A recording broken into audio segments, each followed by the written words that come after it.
नमस्कार दोस्तों, स्वागत है आप सबका हमारे इस चैनल पे। आज की इस वीडियो के अंतर्गत हम लोग भारत के राष्ट्रीय चिन्ह की बात करेंगे, जिसके अंतर्गत राष्ट्रीय प्रतीक, राष्ट्रीय ध्वज और यहाँ पे देखिए राष्ट्रगान और राष्ट्रगीत के बारे में काफ़ी डिटेल से बात करेंगे। यहाँ से काफ़ी क्वेश्चन पूछे जाते हैं। इंपॉर्टेंट चैप्टर है, छोटा वीडियो होगा, लेकिन आपको इसको ध्यान से और अंत तक वीडियो को देखना है, तभी आप इन क्वेश्चन को कर पाएंगे। क्योंकि यहाँ से मतलब मुख्यतः 5 से 6 ही क्वेश्चन बनेंगे, लेकिन ये क्वेश्चन इतने इंपॉर्टेंट है कि बार बार ये क्वेश्चन रिपीट होते रहते हैं। ठीक है, तो विदाउट वेस्टिंग एनी टाइम चलिए शुरू करते हैं। देखिए, हम लोग सबसे पहले पढ़ेंगे राष्ट्रीय प्रतीक। राष्ट्रीय प्रतीक तो आपने कहीं ना कहीं अभी तक देखा ही होगा, सारे ही चीज़ें देखी होंगी, सुनी होगी कहीं ना कहीं, जो भी भारत के राष्ट्रीय चिन्ह हैं। ठीक है, तो यहाँ पे हम लोग इसको पढ़ना शुरू करेंगे और जो भी इंपॉर्टेंट फैक्ट्स होंगे उनमें इसको स्टार लगा के आपको बताऊंगा। जो बाकी नॉर्मल चीज़ें रहेंगी उसको आप लोग रीड आउट करते चलेंगे। ठीक है, तो चलो शुरू करते हैं। देखिए, नेशनल सिंबल क्या होता है? नेशनल सिंबल एक ऐसा सिंबल होता है जिसको प्रेजेंट करके एक देश के मतलब देश का एक प्रतीक होता है, उसी को क्या बोलते हैं? National symbol. और भारत का राष्ट्रीय प्रतीक क्या है? सारनाथ में स्थित जो अशोक ने स्तंभ बनवाया था, उसके शीर्ष भाग में जो अनुकृति है उसको बोलते हैं क्या? National symbol. यानी कि नेशनल सिंबल के रूप में उसको अडॉप्ट किया गया है। जो आपको पता होगा कि शेर हैं, ये चारों साइड से इस तरह से शेर हैं, कुछ इस तरह से बनता है। आप देखे होंगे कि यहाँ पे एक शेर रहता है ऐसे करके, और यहाँ पे भी एक शेर रहता है, यहाँ पे भी एक बाघ रहता है। तो ये जो यहाँ पे ऐसे यहाँ पे चक्र बना हुआ है और यहाँ पे लिखा हुआ है क्या? सत्यमेव जयते। तो ये इस तरह से जो डायग्राम है उसको क्या अपना वो क्या है? अपना राष्ट्रीय प्रतीक। भारत सरकार ने इसे 26 जनवरी 1950 को अपनाया था। तो क्वेश्चन यहाँ से क्या पूछा जाता है? क्वेश्चन पूछा जाता है कि राष्ट्रीय प्रतीक को भारत सरकार ने कब अपनाया था? तो 26 जनवरी सन 1950 को अपनाया था। ठीक है, जब संविधान लागू किया गया था आंशिक रूप से, तो ये 26 जनवरी 1950 को ही संविधान आंशिक रूप से लागू किया गया था। तो उसी डेट को राष्ट्रीय प्रतीक भी अपनाया गया था। प्रतीक के नीचे मुंडकोपनिषद से लिखा मुंडकोपनिषद में जो लिखा हुआ है सत्यमेव जयते, उसको देवनागरी लिपि में अंकित है, उसको जो है यहाँ पे लिया गया है। देखो क्वेश्चन किस तरह से जनरेट होगा? क्वेश्चन इस तरह से जनरेट होता है कि सत्यमेव जयते शब्द, भारतीय संविधान के अंतर्गत जो सत्यमेव जयते शब्द है, ये हमारे कौन से मतलब क्या बोलते हैं पुस्तक से लिया गया है? तो जो उपनिषद है हमारा, जो कि मुंडकोपनिषद है, तो उस उपनिषद से लिया गया है क्या? सत्यमेव जयते, जो कि देवनागरी लिपि में अंकित है। शासकीय कार्यों में प्रयोग में लाए जाने वाले राष्ट्रीय प्रतीक अलग अलग रंग के होते हैं।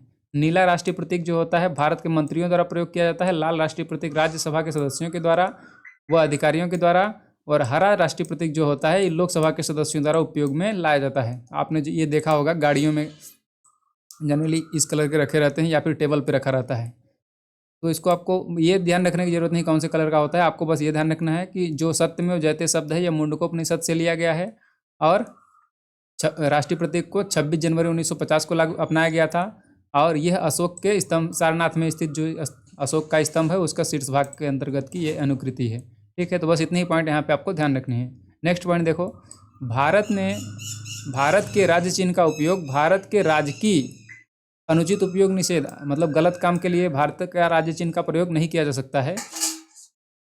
और यहाँ अधिनियम 5 के तहत नियंत्रित होती है। यानी कि भारत के जो राज्य चिन्ह है उसको किस तरह से उपयोग में लाया जाना है, कहाँ उपयोग कर सकते हैं, कहाँ उपयोग नहीं कर सकते हैं, ये सब जो अधिनियम 2005 में आया था, एक अधिनियम, कौन सा? अधिनियम का नाम था भारत के राजकीय चिन्ह का उपयोग, भारत के राजकीय अधिनियम 2005 के अंतर्गत नियंत्रित की जाती है कि गलत प्रयोग इसका ना हो।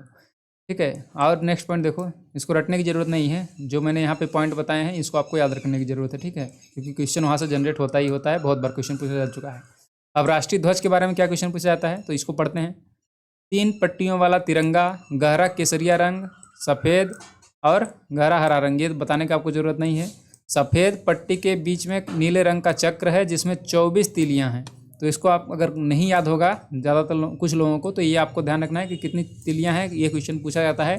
तो 24 तिलियाँ हैं, यानी कि इस तरह से जो हमारा अशोक ये जो हमारा नीले रंग का जो चक्र है तिरंगे के अंतर्गत इस तरह से, तो इसमें जो ये तीलियाँ हैं इस तरह से ऐसे लाइन हैं वो 24 हैं। ठीक है, तो उसको आपको याद रखना है। जो क्या दर्शाता है, इसे सारनाथ में स्थित अशोक के स्तंभ पर बने चक्र से लिया गया है। यानी कि जो ये चक्र है, ये सारनाथ में जो हमारा जो राष्ट्रीय प्रतीक है उसके अंतर्गत नीचे भी जो शेर वाला मैंने बताया था उसके नीचे ये बना हुआ है, तो वहीं से लिया गया है।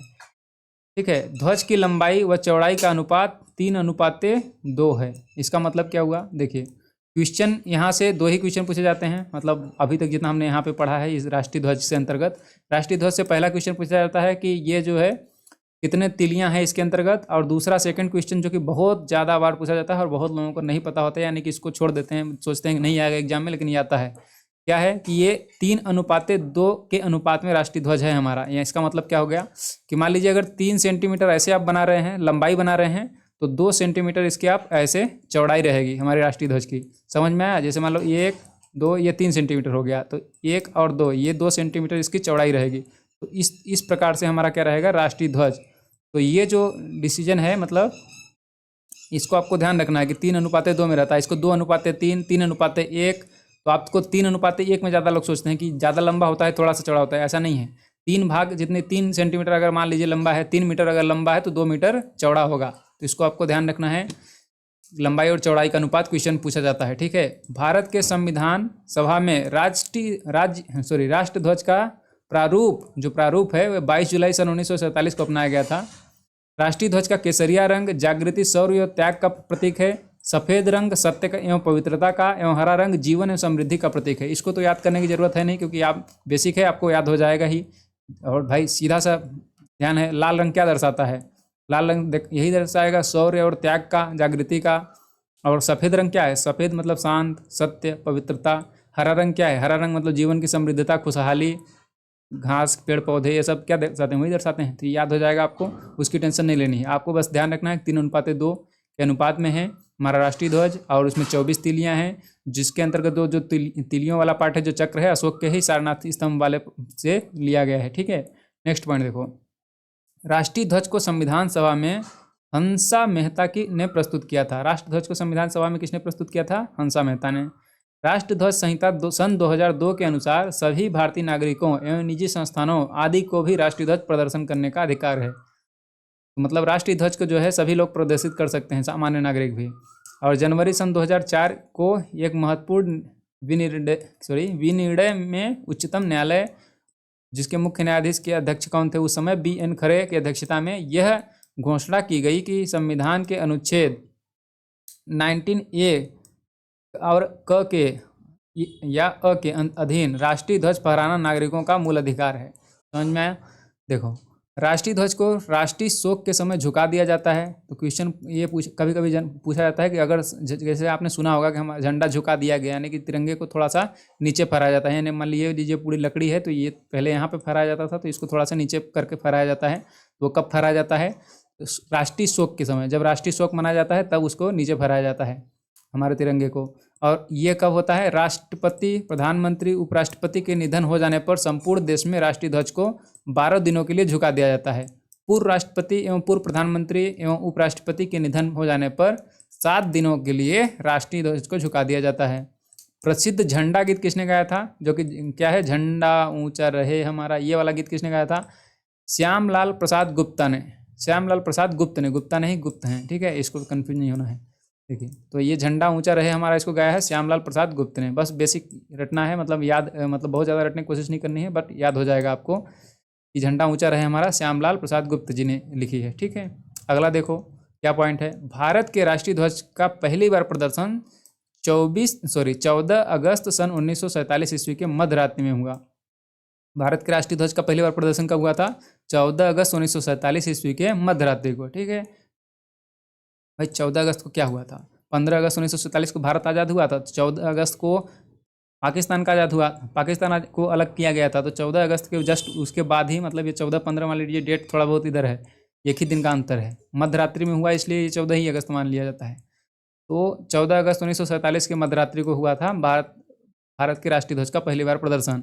अब हम लोग पढ़ेंगे राष्ट्रगान के बारे में, नेशनल एंथम जिसको अपन बोलते हैं। तो ये क्या होता है, इसके बारे में पढ़ेंगे। रविन्द्रनाथ ठाकुर द्वारा मूल रूप से बांग्ला में रचित जनगण मन, जिसको हम लोग गाते हैं जनगण मन अधिनायक जय है, ये वाला जो गीत है, इसको अपन क्या बोलते हैं? राष्ट्रगान। राष्ट्रगान जनगण मन है, और राष्ट्रगात की है, राष्ट्रगीत क्या है? राष्ट्रगीत है अपना वो वाला, देखिए यहाँ पे लिखा हुआ है वंदे मातरम। तो इसको दोनों में कन्फ्यूज नहीं होना है। कुछ लोग इसको में कन्फ्यूज रहते हैं, जनगण मन को राष्ट्रगीत लगा देते हैं और आप वंदे मातरम को राष्ट्रगान कर देते हैं। तो कन्फ्यूज नहीं होना है। राष्ट्रगान जो है जनगण मन है, राष्ट्रगीत वंदे मातरम ये अपना राष्ट्रगीत है। नेक्स्ट देखो यहाँ पे क्या लिखा है, राष्ट्रगीत के हिंदी संस्करण को संविधान सभा ने 24 जनवरी सन 1950 ईस्वी को भारत का राष्ट्रगान स्वीकार किया। कब स्वीकार किया? 24 जनवरी सन 1950। इसको भी याद रखना है, 24 जनवरी 1950 को राष्ट्रगान को स्वीकार किया गया। हिंदी वर्जन इसका जो है, शुरू में इसको किस भाषा में लिखा गया था? बांग्ला भाषा में लिखा गया था। किसने लिखा था? रविन्द्रनाथ टैगोर, यानी रविन्द्रनाथ ठाकुर के द्वारा लिखा गया था। तो ये क्वेश्चन भी पूछा जाता है, ठीक है। तो इसको आपको ध्यान रखना है कि रविन्द्रनाथ टैगोर या रविन्द्रनाथ ठाकुर जी ने बांग्ला में जनगण मन की रचना करी थी, जिसका हिंदी संस्करण को 24 जनवरी सन 1950 को हमारे संविधान ने, मतलब संविधान सभा ने इसको स्वीकार किया था, ठीक है। और इसके गायन का समय कितना है? 52 सेकेंड।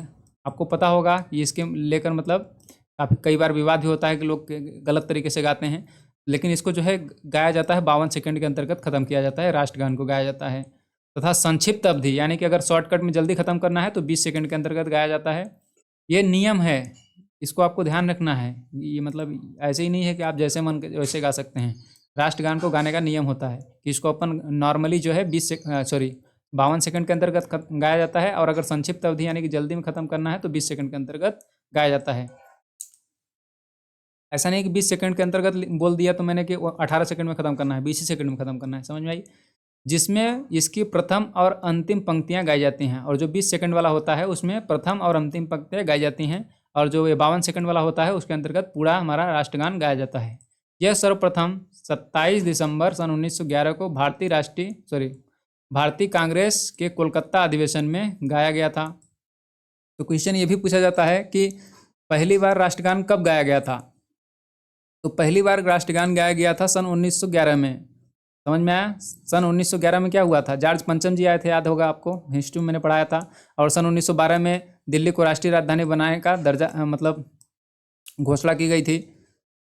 1911 में घोषणा की गई थी और 1912 में बनाया गया था दिल्ली को राष्ट्रीय राजधानी। तो ये आपको ध्यान रखना है।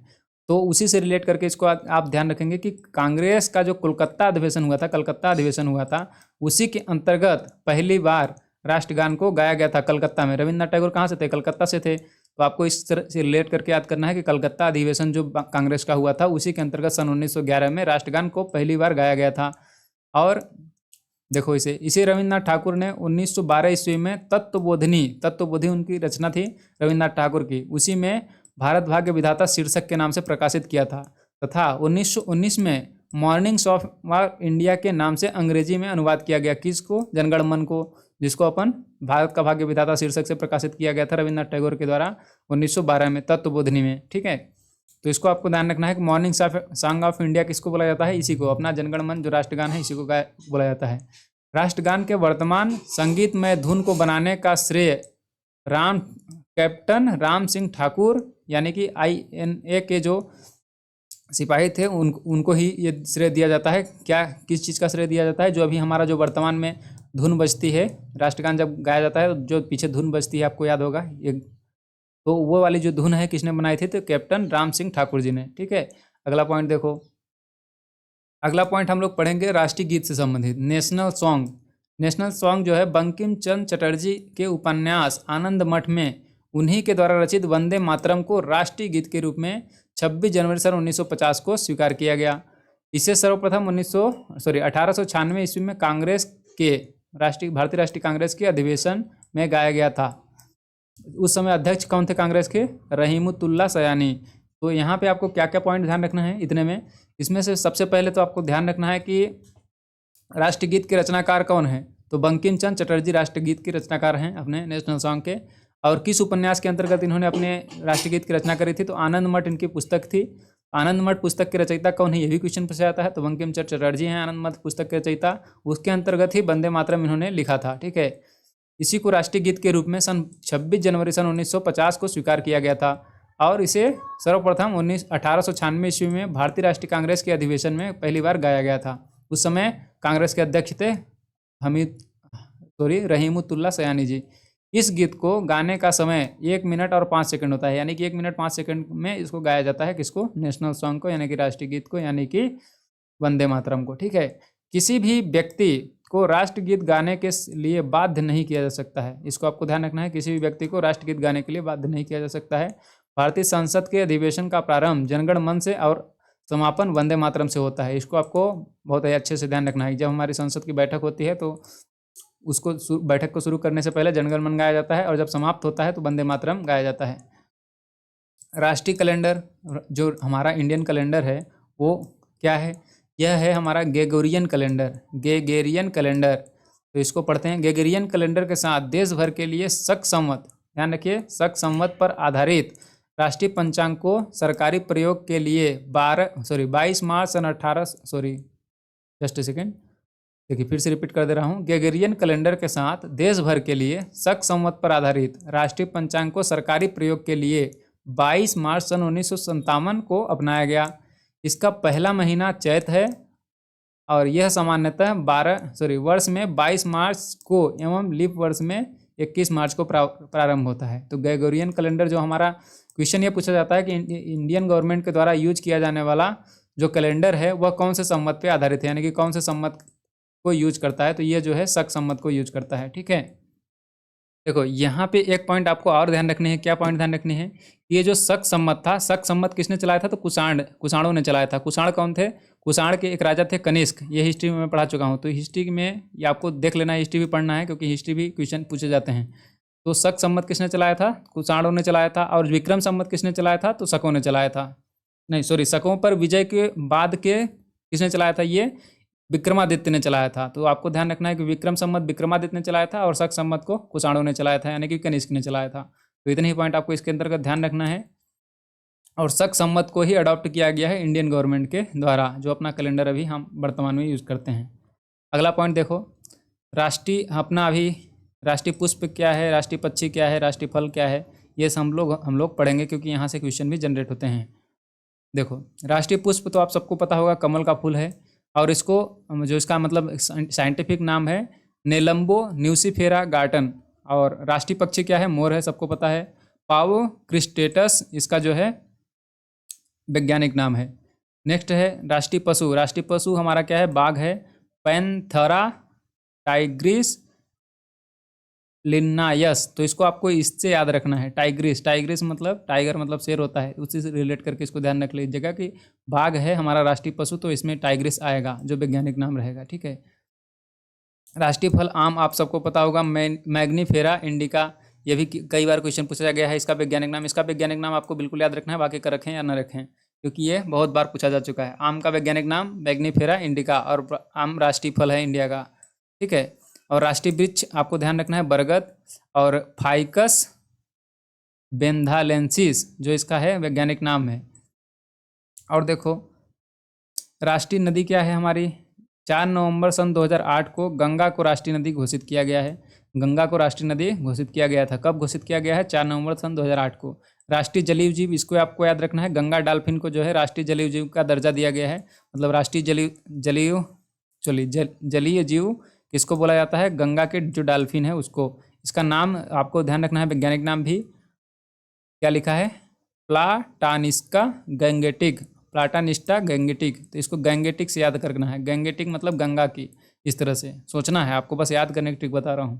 ठीक ना। राष्ट्रीय जलीय जीव क्या है? गंगा के डॉल्फिन को 5 नवंबर सन 2009 को राष्ट्रीय जलीय जीव घोषित किया गया। और राष्ट्रीय विरासत पशु क्या है? हाथी, एलिफांस इंडिका। इसको इस तरह से याद रखें, एलिफेंट तो एलिफांस यानी हाथी।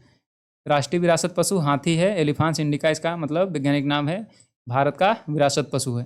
तो इनको आपको ध्यान रखना है। और मैंने यहाँ पर अभी तक जितने भी पॉइंट बताए हैं सारे के सारे इंपॉर्टेंट फैक्ट ही मैंने बताए हैं, तो इन सबको अच्छे से याद करना है। उम्मीद करता हूँ आपको अच्छे से समझ में आ चुका होगा और बहुत सारी चीज़ें याद भी हो चुकी होंगी। अगर ऐसा है तो वीडियो को लाइक करिएगा और चैनल को सब्सक्राइब कर लीजिएगा अगर नहीं किया है तो। और अपने दोस्तों के साथ भी शेयर करिए जो लुसेंट पढ़ रहे हैं बट याद करने में कहीं ना कहीं उनको प्रॉब्लम आ रही है, तो अपने उन दोस्तों को भी शेयर करिए। हम लोग मिलेंगे नेक्स्ट वीडियो के अंतर्गत जल्दी ही। तब तक के लिए थैंक्स फॉर वॉचिंग दोस्तों, टेक केयर, बाय बाय।